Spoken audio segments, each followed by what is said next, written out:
وہ مسلمان تو کیا انسان کہلانے کا بھی حقدار نہیں۔ آقا علیہ الصلوۃ والسلام نے ارشاد فرمایا کہ اللہ تعالیٰ نے سب سے پہلے اپنے نور سے میرے نور کو تخلیق کیا۔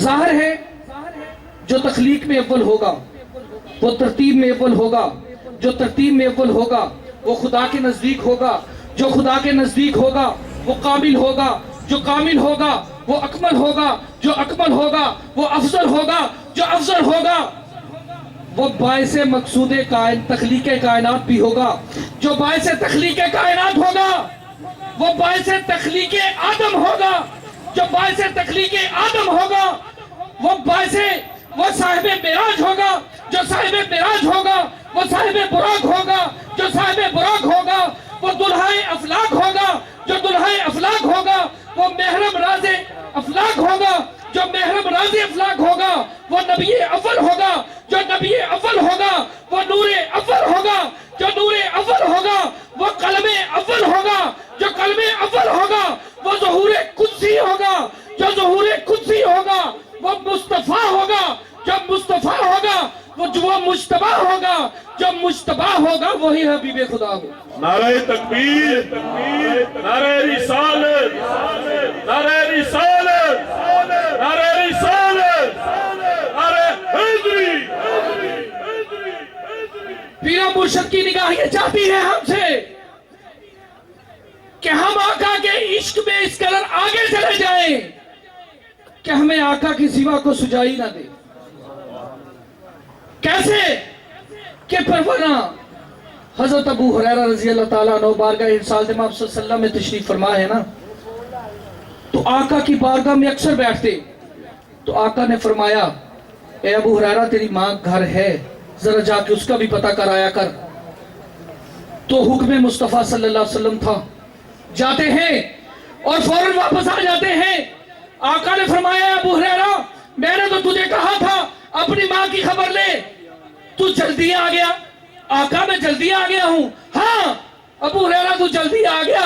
ابو ہریرہ عرض کرنے لگے فدا کا ابھی و امی یا رسول اللہ صلی اللہ علیہ وسلم، آقا مجھے تو ایسے لگا جیسے میں برسوں بعد آپ کا چہرہ اقدس دیکھ رہا ہوں۔ یہ عشق ہے میرے پیر و مرشد۔ عشق کے بارے میں ارشاد فرماتے ہیں جب کوئی سالک جنون عشق میں مبتلا ہوتا ہے کر دیا جاتا ہے قتل، جب عاشق خدا ہوتا ہے ہو جاتی ہے اس پہ دیت لازم، جو خون بہا ہوتا ہے پھر کیا نام ملتا ہے۔ پیر مرشد ارشاد فرماتے ہیں پھر فرماتا ہے خدا میں اس کا اور وہ میرا دل ربا ہوتا ہے۔ اسی پیر مرشد کے شعر کے ساتھ میں جسارت کر رہا ہوں دعوت خطاب کی، اپنے روحانی ارشادات عالیہ سے ہم سب کو محظوظ فرمائیں۔ دعوت خطاب دیتا ہوں جناب حماد سائیں کو کہ تشریف لائیں اور اپنے ارشادات عالیہ خیالات عالیہ سے ہم سب کو محظوظ فرمائیں۔ نعرہ تکبیر، نعرہ رسالت، نعرہ حیدری، پنج نعرے پیدلی سوا لکھ نعرہ حیدری۔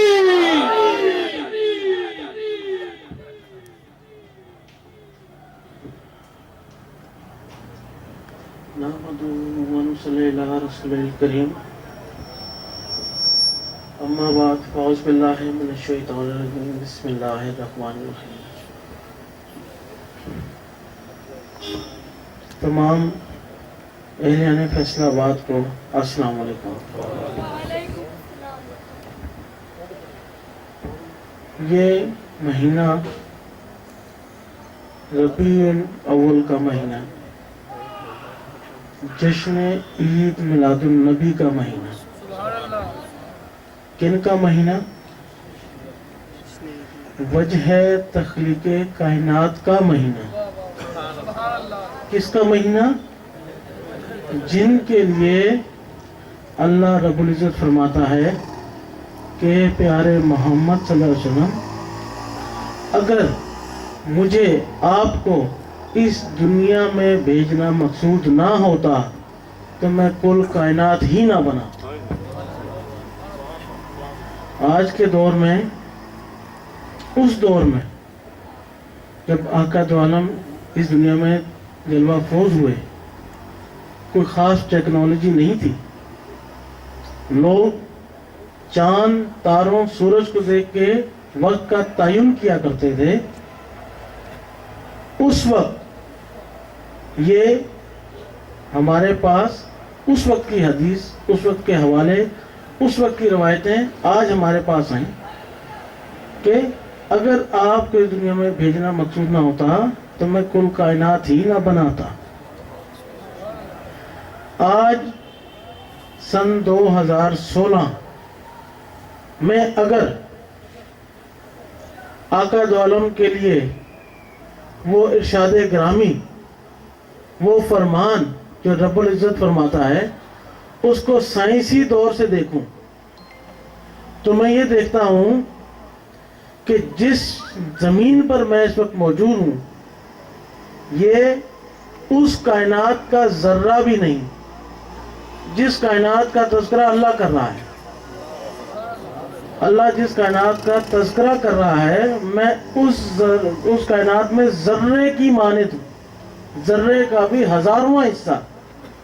یعنی کہ پھر فرمایا اللہ نے کہ محمد صلی اللہ علیہ وسلم میں نے آپ کو تمام جہانوں کے لیے رحمت بنا کر بھیجا، تمام جہانوں کے لیے. اس وقت اہل مکہ کے لیے جہان اہل مدینہ والے ہوں گے، اہل مدینہ کے لیے ہندو پاک والے ہوں گے، ہندو پاک والوں کے لیے مصر اور شام والے ہوں گے. یہی ان کا کل جہان ہوا کرتا ہوگا. جہاں تک وہ 100 سال 1.5 سال کا سفر کیا کرتے ہوں گے، مختلف رہائشوں میں آزمایا کرتے ہوں گے، ان کے لیے شاید یہ جہان ہوا ہوگا. لیکن آج سن 2016 میں جب ہم نے جہان کھوجنا شروع کیے تو ہمیں پتہ لگا کہ ہم تو ایک ملکی ویز کے اندر رہتے ہیں، اور ایک نہیں ہماری جیسی کتنی ہزار کہکشاں اس دنیا میں موجود ہیں. اور اللہ فرماتا ہے کہ میں نے آپ کو ان تمام کے لیے رحمت بنا کے بھیجا، ان تمام کے لیے. آپ تو ابھی ناسا تک ہی پہنچے ہیں، یہ دنیا والے تو صرف ناسا تک پہنچے ہیں. ان کو ان کی زبان کا معلوم نہیں، ان کے مذہب کا معلوم نہیں، ان کے رنگ و نسل کا معلوم نہیں. اور اللہ فرماتا ہے کہ میں آپ کو تمام جہانوں پر فوقیت دیتا ہوں. یعنی کہ جہاں جہاں آدم ہوگا، جہاں جہاں مخلوق ہوگی، جہاں جہاں کوئی آنکھ کھولنے اور بند کرنے والا ہوگا، جہاں جہاں کوئی سانس لینے اور روکنے والا ہوگا، جہاں جہاں کوئی آواز بولنے آواز سننے والا ہوگا، جہاں جہاں کوئی چلنے اور چلانے والا ہوگا، اس سب کو آقا دو عالم حضرت محمد مصطفیٰ صلی اللہ علیہ وسلم کی عظمت کو تسلیم کرنا پڑے گا. نعرہ تکبیر، نعرہ رسالت، نعرہ حیدری. تو معلوم چلا کہ آقا دو عالم کی ہستی ہم تک محدود نہیں، وہ ہمارے پڑوسی دنیا تک محدود نہیں، وہ اس جہان تک محدود نہیں، وہ تو تمام جہانوں تک بھی محدود نہیں. کیوں؟ اللہ فرماتا ہے کہ بندہ نا خدا، اے مخلوق، میں نے تم پر ایک احسان عظیم کیا، میں نے تم پر ایک احسان عظیم کیا، تم کو اپنے محبوب سے نوازا، تم کو اپنے محبوب سے نوازا. اور آج ہم جیسے کچھ شرپسند نام نہاد کہتے ہیں کہ وہ ہمارے بڑے بھائی جیسے ہیں، نعوذ باللہ من ذالک. ان کو پردے کے پیچھے کا علم نہیں، نعوذ باللہ من ذالک. ارے سوچو، آقا دو عالم کے لیے اللہ اتنی بڑی بڑی دلیلیں اتار چکا اور تم سے پہاڑ کے پیچھے تک کی بات ہضم نہیں ہوتی. اس کا مطلب کیا ہے؟ اس کا مطلب پھر آقا دو عالم کے جان والے واقعے سے بیان ہوتا ہے کہ جب آقا دو عالم نے چاند کے 2 ٹکڑے کیے تو کیا مصر والوں نے دیکھا؟ کیا پاکستان ہندوستان جو ایک تھا کیا انہوں نے دیکھا؟ کیا یمن والوں نے دیکھا؟ کیا مصر والوں نے دیکھا؟ کیا امریکہ کے اس صحرا میں رہنے والے لوگوں نے دیکھا؟ کس کو دکھایا گیا؟ ابو جہل کو. وہ دیکھ کر بھی نہ مانا. ہو سکتا ہے اس کو دکھا بھی نہ ہو سکتا ہے وہ چاند دیکھ بھی نہ پایا ہو. جو دیکھ کے نہیں مانا سمجھو اندھا ہے نا. جو دیکھ ہی نہیں پا رہا وہ اندھا ہی ہوا نا. تو ہم تو کہیں گے وہ 2 ٹکڑے کے اس کو تو چاند ہی نظر نہ آیا ہوگا. اتنی چمکتی چیز جو اسے نظر نہیں آ رہی تو آقا کا فرمان کیسے تسلیم کر لیتا؟ آج بھی اگر آقا دو عالم کی اللہ کے بیان کی بھی وہ دلیلیں اگر کوئی رد کرتا ہے تو ہم تو اسے ابو جہل کی نسل میں سے ہی سمجھیں گے. یہ وہی ابو جہل نے چلتے پھرتے جو آقا کی اس دلیل کو، آقا کی اس عظمت کو، آقا کی اس میراث کو پہچان نہیں پائے. ہمیں چاہیے، تمام کو چاہیے کہ اپنے آپ کو سوچنے کھوجنے سے پہلے اس ذات کے حرف کا میم ہی سمجھ لیں. میم سے محمد صلی اللہ علیہ وسلم، میم سے میں، میم سے محمد صلی اللہ علیہ وسلم، میم سے میں. یعنی کہ ہر شخص فرد واحد کا تعلق محمد صلی اللہ علیہ وسلم سے ہے. اگر وہ ان کی ذات، ان کی میراث، ان کی عظمت کو سمجھے تو ہر شخص کا تعلق انفرادی طور پہ ان سے تعلق، ان سے نسبت جوڑتی ہے. اگر وہ خود کو نہ جوڑے تو ابو جہل ہے، پھر الف سے ابو جہل ہے. دوسرا،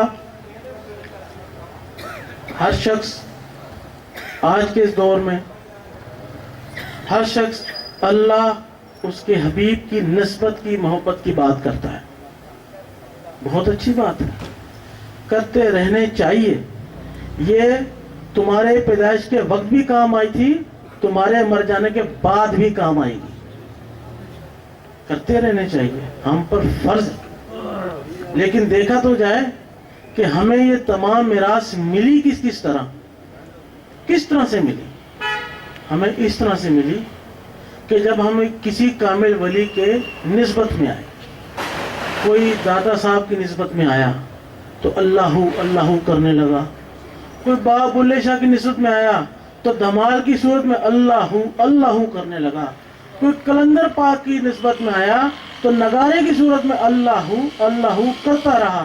تو کوئی سلطان صاحب کی نسبت میں آیا تو ان کے کبوتروں کی مانند اللہ کرتا رہا. اس اللہ سے کیا ہوگا؟ آج ہمارے پاس قرآن ہے، ان کی احادیث مبارکہ ہیں، سب کچھ تو ہے، پھر صرف اللہ کرنے سے کیا ہوگا؟ اس کی ایک روایت موجود ہے. حضرت ابو بکر صدیق رضی اللہ تعالیٰ عنہ فرماتے ہیں، آپ سے روایت ہے کہ جب آقا دو عالم کے اوپر قرآن نازل نہیں ہوا تھا، اعلان نبوت بھی نہیں تھا، تو آپ غار حرا میں جایا کرتے تھے. اکثر انہیں دریافت کی کہ یا رسول اللہ صلی اللہ علیہ وسلم، آپ غار حرا میں کرتے کیا ہیں؟ آقا دو عالم فرماتے ہیں، میں غار حرا میں لا الہ الا اللہ اس کا ورد کرتا ہوں، کیونکہ یہ کلمہ ازل سے ہے. آپ فرمایا کہ میں اس کا ورد کرتا ہوں. جب ابو بکر صدیق رضی اللہ عنہ کے علم میں آیا، انہوں نے مزید صحابہ کرام سے اس بارے میں تذکرہ کیا، تو انہوں نے کہا کیوں نہ اب اس کو حلقہ کی صورت میں اس کا ورد کیا جائے. تو پہلا حلقہ آقا دو عالم کی محفل میں ہوا، دوسرا حلقہ صحابہ کرام کی محفل میں ہوا، تیسرا حلقہ امت محمدی کی محفل میں ہوا، چوتھا حلقہ امت میں موجود اولیاء کرام کی محفلوں میں ہوا، پانچواں حلقہ اولیاء کرام کی ان کے مریدوں کی محفلوں میں ہونا شروع ہو گیا، اور آج تک جاری و ساری ہے. اس اللہ سے کیا ہوگا جب قرآن بھی موجود ہے، سب کچھ موجود ہے. اگر مجھے صدر سے ملنا ہو تو میں علاقے کے ایس ایچ او کے پاس نہیں جاؤں گا، صدر کے آفس میں رابطہ کروں گا، وہاں پہ عرضی لکھوں گا ملاقات کی، اپنے ٹکڑے وہاں لکھوں گا، اس سے کہوں گا مجھ سے ملاقات کرے. ایس ایچ او کو نہیں کہوں گا. اگر مجھے کسی اور جنرل سے کسی سے ملا تو میں اس کے آفس میں جاؤں گا. اسی طرح اللہ کی تسبیحاں موجود ہیں، صفات موجود ہیں. یا رحمانو ہے، یا رزاقو ہے، یا غفور ہو، یا رحیم ہو. یہ اللہ کی صفات حاصل کرنے کے ذریعے ہیں. اگر اللہ ہی تم سے ناراض ہو تو اس کی صفات تم پر عیاں کیسے ہوں گی؟ نہیں ہو پائیں گی. اللہ اللہ کرنے سے تم اللہ کو اس کے ذاتی نام سے پکارتے ہو. جب اس کو اس کے ذاتی نام سے پکارتے ہو تو وہ روٹھی ہوئی ذات اتنی رحیم ہے، اتنی شفیق ہے کہ ایک دفعہ پلٹ کے دیکھتی کہ کون ہے جو اتنے عرصے سے گونگا تھا، آج مجھے پکارنا شروع ہو گیا. تو سب سے پہلے اس کی نسبت دیکھی جاتی ہے کہ کس نسبت نے اس کو سکھایا میرا نام جو ہے اس کے ذکر کی صورت میں لینا. پھر جب نسبت تگڑی ہو تو آگے سمری بھی تگڑی جاتی ہے. تو اولیاء کرام تگڑی نسبتیں ہیں. کلندر پاک، بابا بلے شاہ، سلطان صاحب، دادا صاحب کی ہستیاں، یہ وہ تگڑی نسبت، یہ تگڑے وسائل ہیں جو وہاں تک ہماری عرضیاں پہنچاتے ہیں. اور ان کی عرضیاں رد نہیں ہوتی. ورنہ تو شام والے بھی نمازیں پڑھ رہے ہیں نا، کلمے کر رہے ہیں نا. کشمیر والے بھی نمازیں پڑھ رہے ہیں نا، کلمے کر رہے ہیں نا. فلسطین والے بھی تو کر رہے ہیں نا. تم پاکستانی آج امن میں کیوں ہو؟ اس لیے ہو نا کہ آج یہاں دادا بھی ہے ایک کونے پہ، دوسرے کونے پہ خواجہ بھی ہے، تیسرے کونے پہ کلندر بھی ہے، چوتھے کونے پہ جیشن نورانی بھی ہے، پانچویں کونے پہ حضرت گوشے سرکار بھی موجود ہیں. یہ پاکستان آج ان اولیاء کرام کے دم پر موجود، قائم اور دائم، اور ہمیشہ قائم و دائم رہے گا. اگر کسی نے 65 کی جنگ کسی بزرگ نے دیکھی ہو تو اس کے راوی بھی ہوں گے، اس کے گواہ بھی ہوں گے. تو اللہ کا ذکر کرنے والے اللہ کی نسبت میں رہتے ہیں، اللہ سے ہم کلام رہتے ہیں. اور ورنہ کچھ لوگ ایسے بھی ہیں جو اللہ کا ذکر نہیں کر رہے، نمازوں میں شامل ہیں. جیسے ہمارے کچھ ذاکر بھائی جو فوج میں ہیں، انہوں نے ہمیں بتایا کہ ہم نے 4:30 بجے صبح کے 4:30 بجے نعرہ تکبیر اللہ اکبر کر کے گولا چلایا اور طالبان کے کیمپ پہ گرا. کہتے جب وہاں کیمپ پہ گرا تو وہاں سے آوازیں آنا شروع ہوئیں ریڈیو کے ذریعے، جو تو گولے کی زد میں آگے وہ تو ہلاک ہوئے، اور جو ہلاک ہو رہے تھے وہ کلمہ پڑھ رہے تھے. پھر 5 بجے انہوں نے گولا چلایا، وہ گولا جب ہمارے کیمپ پہ آگے گرا تو جو تو اس گولے کی زد میں آیا وہ تو شہید ہو گیا، اور جو بھی شہید ہو رہے تھے اس رتبے کو پا رہے تھے وہ بھی کلمہ پڑھ رہے تھے. سوال یہ اٹھتا ہے کہ دونوں طرف کلمہ گو، دونوں طرف مسلمان، دونوں طرف تسبیحات کرنے والے، دونوں طرف 5 وقتی نمازی، دونوں طرف اہل قرآن، اگر بیچ میں کسی غیر مسلم کو کھڑا کر دیا جائے اور اس سے سوال کیا جائے کہ تو بتا کہ ان دونوں میں سے مسلم کون ہے اور مشرک کون ہے، تو وہ فیصلہ نہیں کر پائے گا. کیوں؟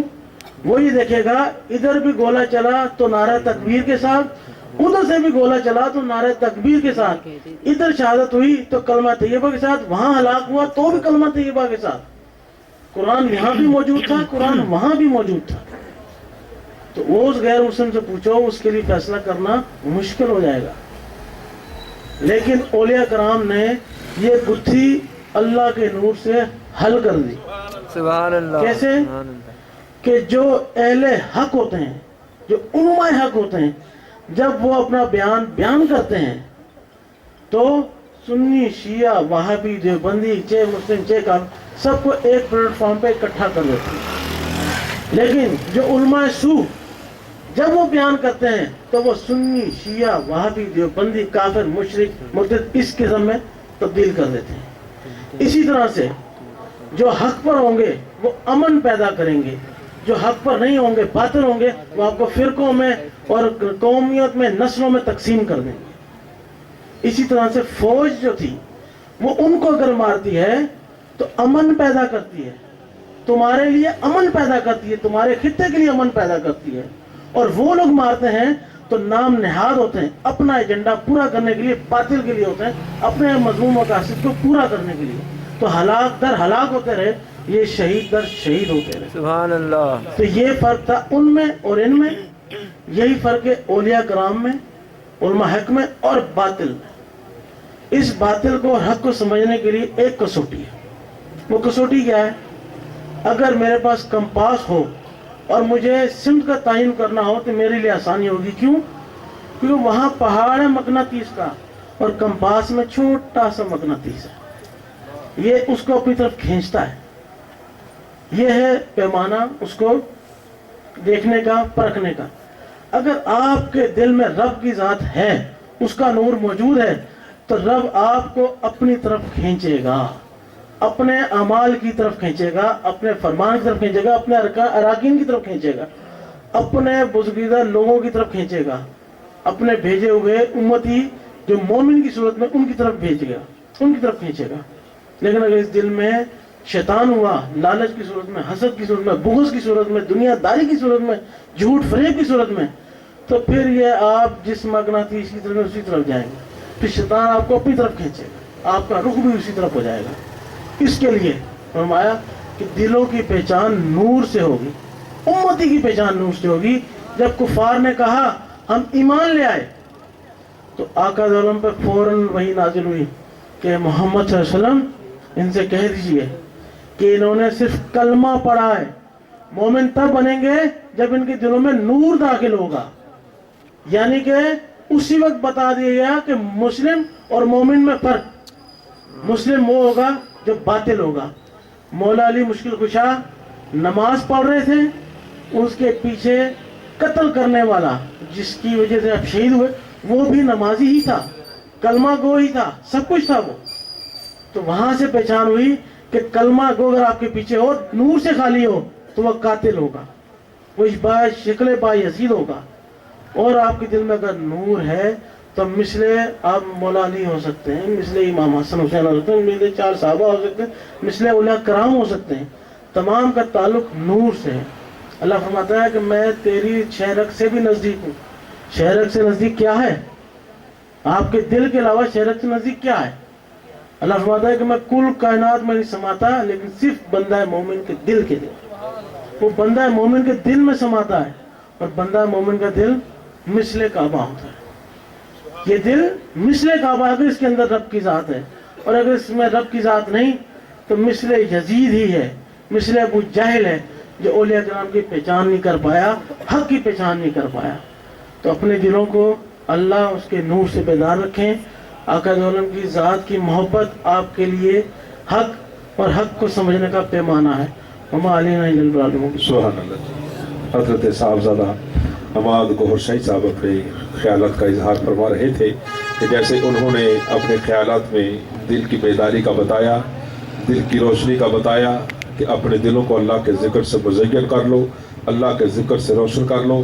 جو صاحبان یہاں پر تشریف فرما ہیں اور یہ چاہتے ہوں کہ ان کی دل کی دھڑکنیں اللہ اللہ میں لگ جائیں، ان کو بھی دل کی روشنی حاصل ہو جائے کہ جیسے اعلیٰ حضرت نے ارشاد فرمایا کہ چمک تجھ سے پاتے ہیں سب پانے والے، میرا دل بھی چمکا دے اے چمکانے والے. تو زندہ ہے واللہ، تو زندہ ہے واللہ، میری چشم عالم سے چھپ جانے والے. کہ جیسے حضرت سلطان اللہ پھر ارشاد فرماتے ہیں کہ الف اللہ چمبے دی بوٹی مرشد من میرے وچ لائی ہوں، نفی اسبادہ پانی ملیا ہر رگے ہر جائی ہوں، اندر بوٹی مشک مچایا جام پھلن تے آئی ہوں، جیوے مرشد کامل باہو جے بوٹی لائی ہوں.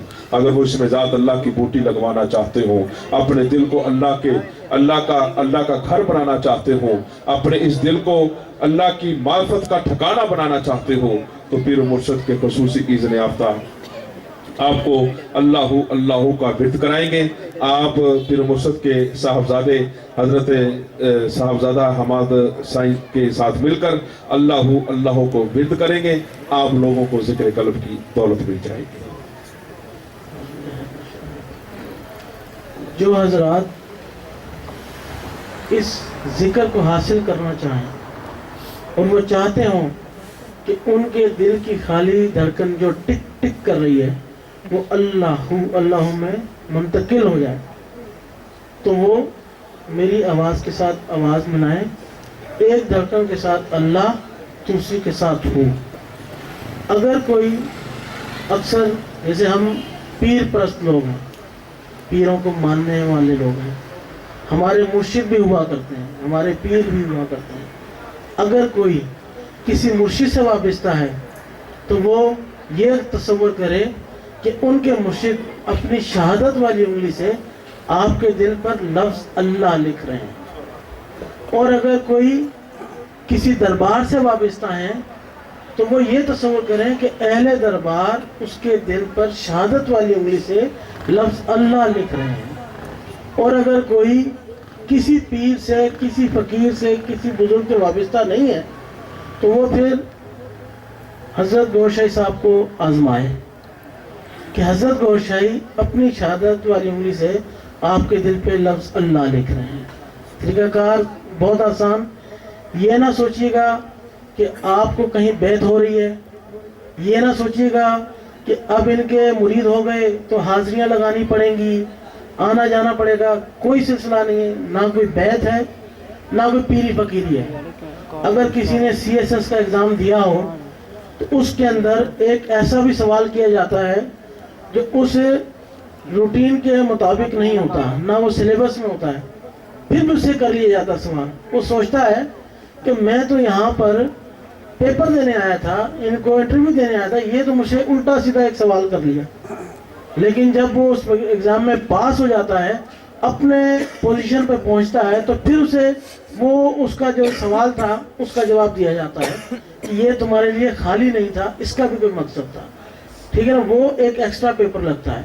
اسی طرح سے جب آپ اس کو ایکسٹرا پیپر ہی سمجھیں، یہ سمجھیں کہ یہ آپ کو روز محشر کام آئے گا۔ کیوں کہ حدیث مبارکہ ہے جس کو روایت کیا گیا کہ جب تم رات کو سونے لگو تو معاف کر کر اور معافی مانگ کر اور اللہ کا ورد کرتے کرتے سو جاؤ۔ کیوں کہ جب تک تم اللہ کا ورد کرتے کرتے سو گے، اسی حالت میں نیند آ گئی، تو جب تک تم سو کے اٹھو گے نہیں، تمہارے نامہ اعمال میں ثواب لکھے جاتے رہیں گے۔ اور اگر اسی حالت میں مر گئے تو جب تک قیامت کا میدان نہیں لگتا حشر کا، اس وقت تک تمہارے نامہ اعمال میں ثواب لکھے جاتے رہیں گے۔ لیکن اگر تم کسی سے کینہ، بغض، جھوٹ بول کر سوئے، جب تک سوتے رہے تمہارے اعمال میں گناہ لکھے جاتے رہیں گے۔ اور اگر اسی حالت میں مر گئے تو جب تک روز محشر نہیں ہوتا تو گناہ گار ہی رہو گے۔ پتہ نہیں مومن سویا تھا کافر اٹھا، کافر سویا تھا مومن اٹھ گیا۔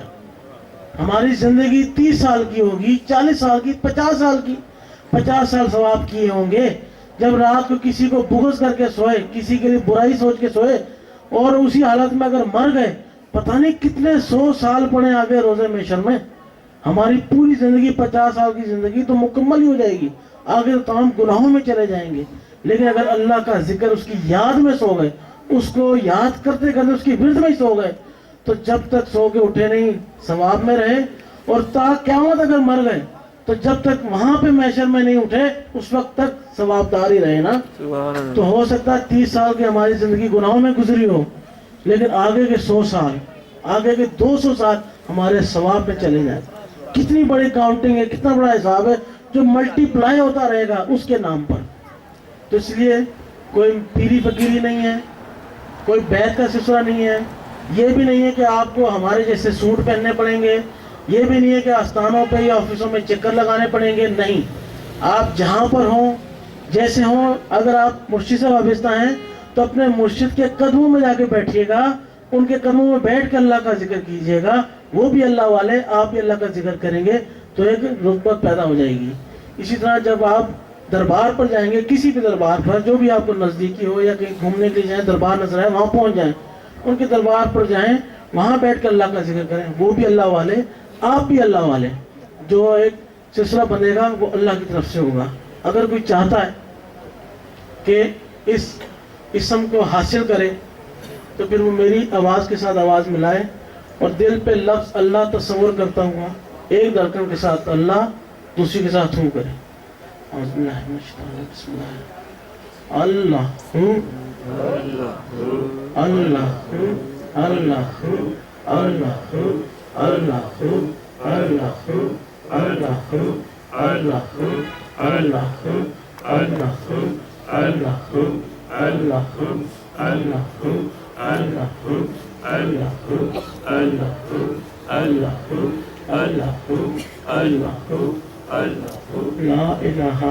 اللہ محمد صلی اللہ تعالی وسلم.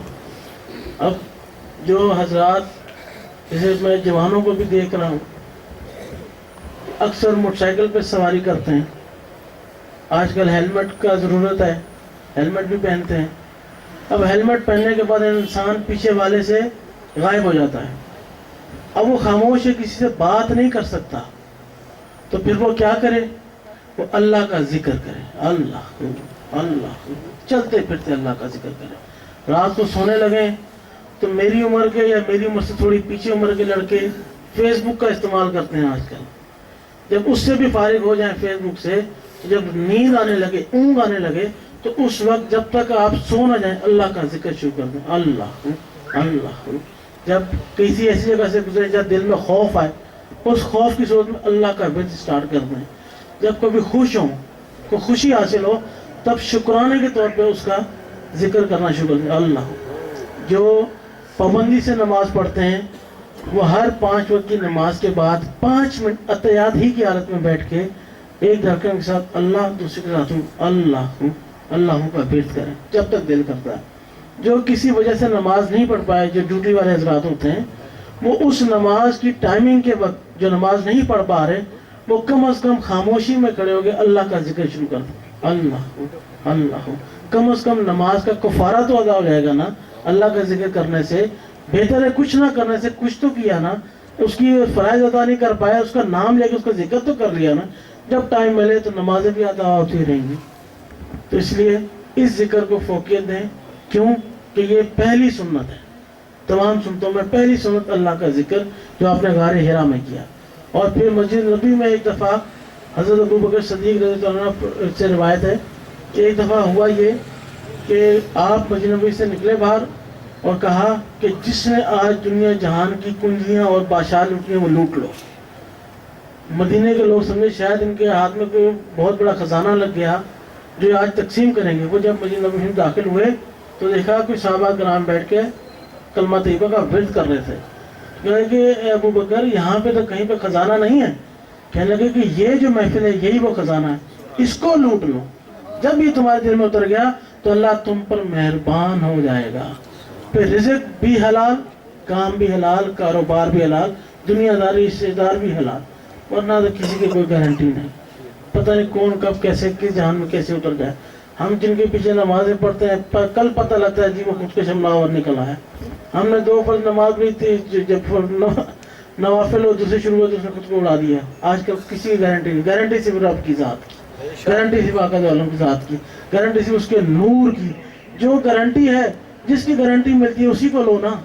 اس میں تھوڑی محنت کرنی پڑ جائے تو کر لو, تھوڑی سی تو ہے. کون سا وہ کہتا ہے کہ اٹھتے بیٹھے سارے سلسلے میں کرو. وہ اتنا کہتا ہے جب فارغ ہو جاؤ تو اللہ کے ذکر میں مشغول ہو جاؤ. صلوات و سلام کے لیے کھڑے ہو جائیں. جانے رحمت پہ لاکھوں سلام, شمع بز میں ہدایت پہ لاکھوں سلام. چہرہ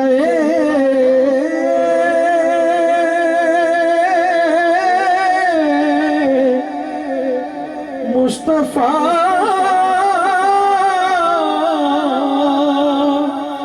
اصل قرآن ہے. چہرہ مصطفیٰ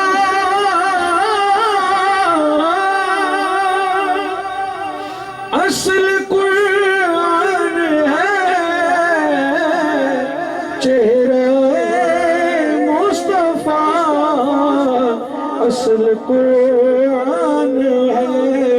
عاشقوں کی تلاوت پہ لاکھوں سلام. مصطفیٰ جانے رحمت پہ لاکھوں سلام.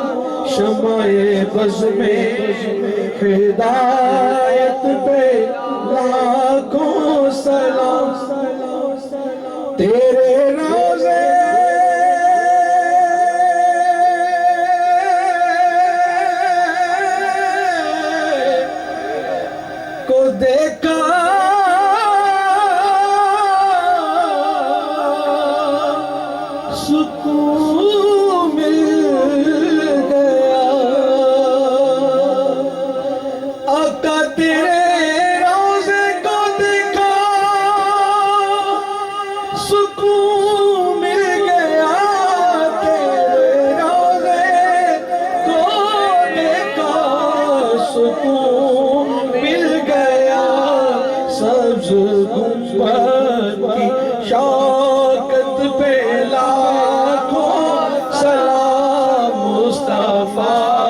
جانے رحمت پہ لاکھوں سلام، شمع بز میں ہدایت پہ لاکھوں سلام، سیدہ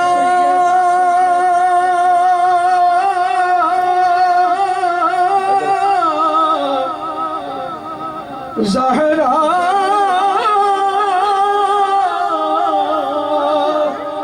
طیبہ طاہرہ،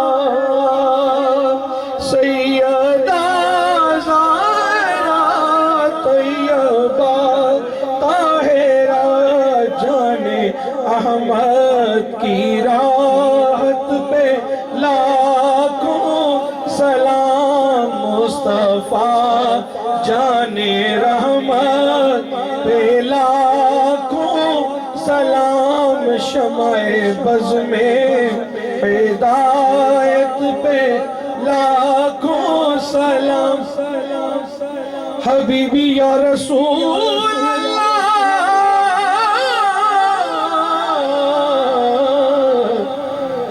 تیرے در کی فضاؤں کو سلام، گنبد خضرا کی ٹھنڈی ٹھنڈی چھاؤں کو سلام، حبیبی یا رسول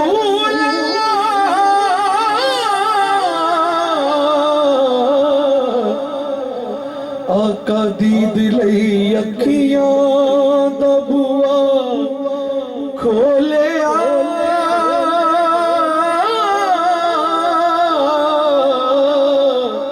آوی جا ہن آوی جا مدنی ڈولیا، حبیبی یا رسول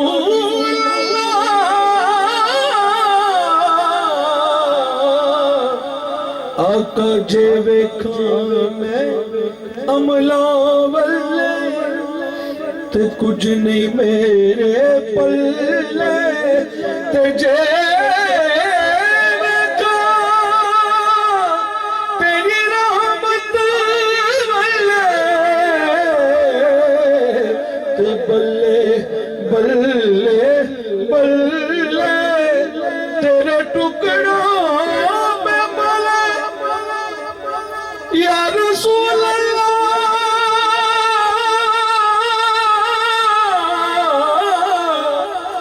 آقا تیرے ٹکڑوں پہ پلے، غیر کی ٹھوکر پہ نہ ڈال، جھڑکیاں کھائے کہاں چھوڑ کے صدقہ تیرا یا الہی،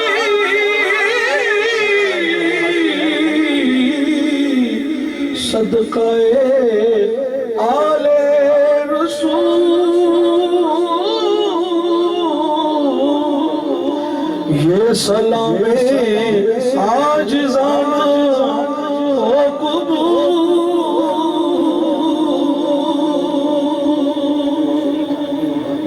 الصلاة والسلام علیکہ یا رسول اللہ، الصلاة والسلام علیکہ یا حبیب اللہ، الصلاة والسلام علیکہ یا شفیع المذنبین، الصلاة والسلام علیکہ یا رحمت للعالمین۔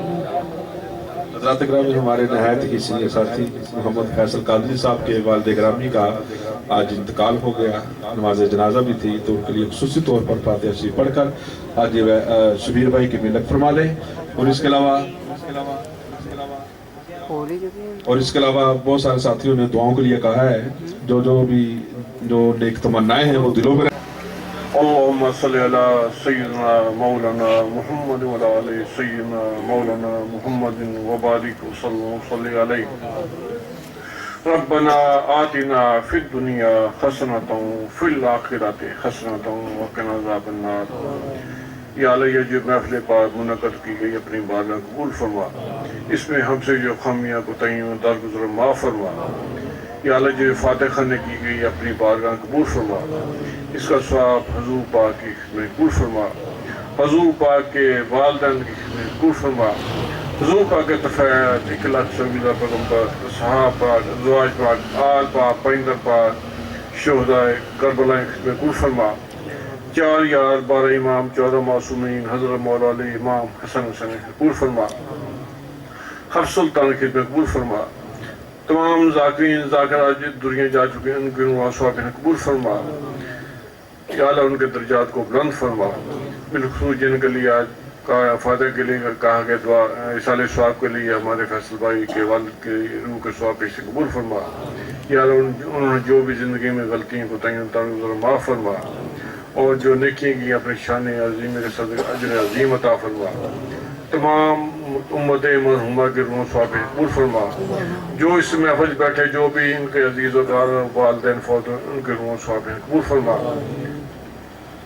یا اللہ جو بیمار ہے صحت کلی عطا فرما، یا اللہ جنہوں نے دعا کے لیے کہا خاص طور پہ ان کے لیے دعا کریں، ان کی ہر دکھ تکلیف بیماری پریشانی کو دور فرما، ہمارے مرشد کی نسبت سے یا اللہ ان کی پریشانی تکلیف کو دور فرما، یا اللہ ہمارے ملک پاکستان کی خیر فرما، دہشت گردی کا نسول کا خاتمہ فرما، یا اللہ مرشد پاک قوم پہ راضی فرما، یا اللہ مرشد پاک قوم پہ راضی فرما، ان کے مشن میں استقامت نصیب فرما، ان کے مشن میں جو بھی رکاوٹیں حائل ہوتی ہیں دور فرما، اس میں ہماری مدد فرما، اور جہاں مشن نہیں پہنچا وہاں پہنچانے کی توفیق عطا فرما، آپس میں اتفاق و اتحاد سے اس مشن میں کام کرنے کی توفیق عطا فرما، یا اللہ پھر آپ سے عرض کرتے ہیں یا اللہ جو بھی کسی قسم میں پریشانی میں مبتلا ہیں یا اللہ ہمارے مرشد کی نسبت سے ان کی پریشانی میں دور فرما، یا اللہ جو بے روزگار ہیں حلال و فلاح رزق عطا فرما، جو مقروض ہیں قرض سے صبر و عطا فرما، یا اللہ جو بے اولاد ان کو نیک صالح عطا فرما، یا اللہ جنہوں نے اس محفل کا اہتمام کیا ان کی جان مال ایمان میں برکت عطا فرما، صلی اللہ تعالی وسلم خیر خلقہ نور عرشہ محمد و علی اصحابہ اجمعین برحمتک یا ارحم الراحمین۔ جب دم واپسی یا اللہ تلقے ہو لا الہ الا اللہ لا الہ الا اللہ لا